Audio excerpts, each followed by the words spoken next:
তাবারাকাল্লাযী বিয়াদিহিল মুলক ওয়া হুয়া আলা কুল্লি শাইইন কাদির আল্লাযী খালাকাল মাউতা ওয়াল হায়াতা লিয়াবলুয়াকুম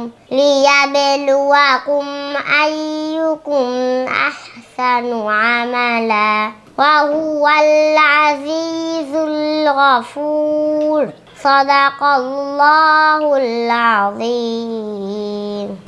আসসালামু আলাইকুম রহমতুল্লাহি বরকাত। আজকে এমন একজন বাবার সাথে কথা বলবো যার পরিবারের সকলেই হাফেজ। উনি নিজে হাফেজ, ওনার আহলিয়া হাফেজা, ওনার 4 মেয়ে এবং 2 ছেলে, সবাই হাফেজ আলহামদুলিল্লাহ। আজকে ওনার একদম ছোট ছেলে এবং মেয়ে 2 জন হাফেজ হয়েছেন আলহামদুলিল্লাহ। যাকে দেখছেন আপনারা ক্যামেরায়, তার নাম হচ্ছে সাফিয়া। মাত্র 9 মাসে হাফেজা হয়েছে। তার বয়স মাত্র 6 বছর 4 মাস। তার সাথে আমরা অল্প কিছু কথা বলবো, তারপরেই তার বাবার সাথে ইনশাআল্লাহ কথা বলবো। সাফিয়া, ভালো আছো? তোমার বয়স কত? 6 বছর। যাক আলহামদুলিল্লাহ। তার কাছ থেকে আমরা অল্প কোরআন তিলাওয়াত শুনেই তার বাবার কাছে চলে যাব। অল্প তিলাওয়াত শোনাও আমাদের। আউযু বিল্লাহি মিনাশ শাইতানির রাজিম। বিসমিল্লাহির রাহমানির রাহিম। তাবারাকাল্লাযী বিয়াদিহিল মুলক ওয়া হুয়া আলা কুল্লি শাইইন কাদির আল্লাযী খালাকাল মাউতা ওয়াল হায়াতা লিয়াবলুয়াকুম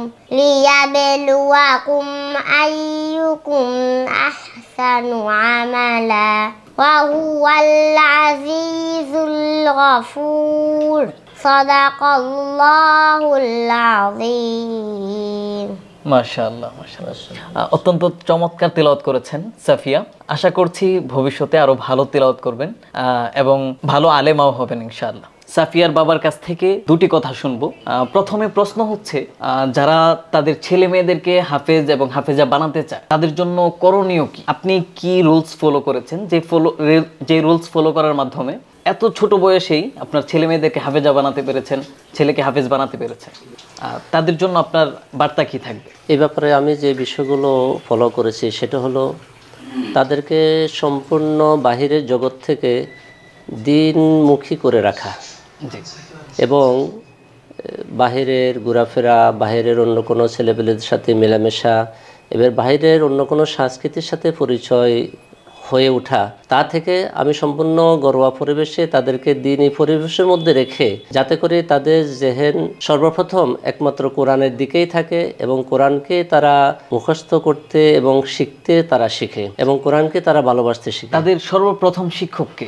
তাদের সর্বপ্রথম শিক্ষক হলো তার আম্মা। এটা একটা গুরুত্বপূর্ণ পয়েন্ট যে হচ্ছে আপনার সন্তানকে ভালো শিক্ষিত করে গড়ে তোলার জন্য আপনার আহলিয়া যে থাকবে, আপনার ঘরওয়ালি যে থাকবে, তাকে আগে শিক্ষিত হতে হবে। তার মাধ্যমেই সন্তানগুলো ভালো মানুষের মতো মানুষ হয়ে উঠতে পারবে। যেটা আমরা শুনছিলাম সাফিয়ার বাবা থেকে, নিজের সন্তানদেরকে হাফেজ এবং হাফেজা বানাতে চায়, আলেমা বানাতে চায়, তাদের সর্বপ্রথম আমরা একটা নোট করেছি যে আপনার আহলিয়া, সর্বপ্রথম তাদের শিক্ষক হচ্ছে তাদের মা।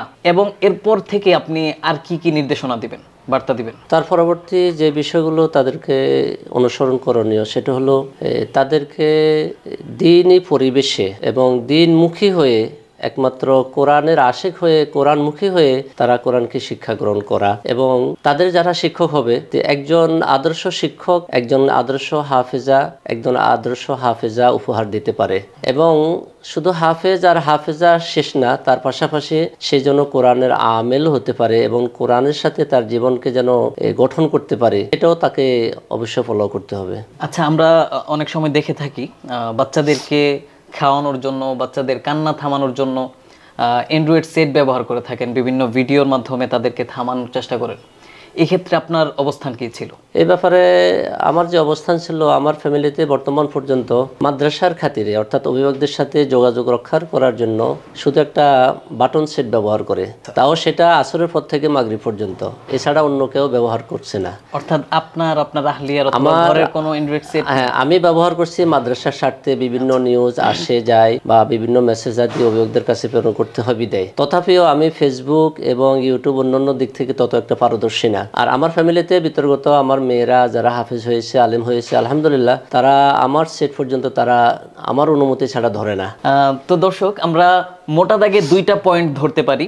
সর্বপ্রথম হচ্ছে আপনার ঘরওয়ালি যে থাকবে, আপনার সন্তানকে মানুষ করার জন্য আপনার ঘরওয়ালি সর্বপ্রথম আদর্শিক দিকটা ঠিক থাকতে হবে, এবং সর্বপ্রথম শিক্ষিকা যেন সন্তানের মা হয়। এবং দ্বিতীয়ত সবচেয়ে বেশি যে জিনিসটা আমাদেরকে গ্রাস করে নিয়েছে, অ্যান্ড্রয়েড সেট। সেই অ্যান্ড্রয়েড সেট কিন্তু ওনাদের পরিবারে নাই বললেই চলে।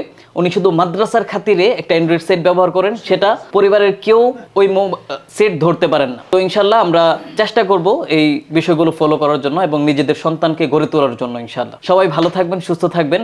আর সাফিয়ার জন্য শুভকামনা থাকবে।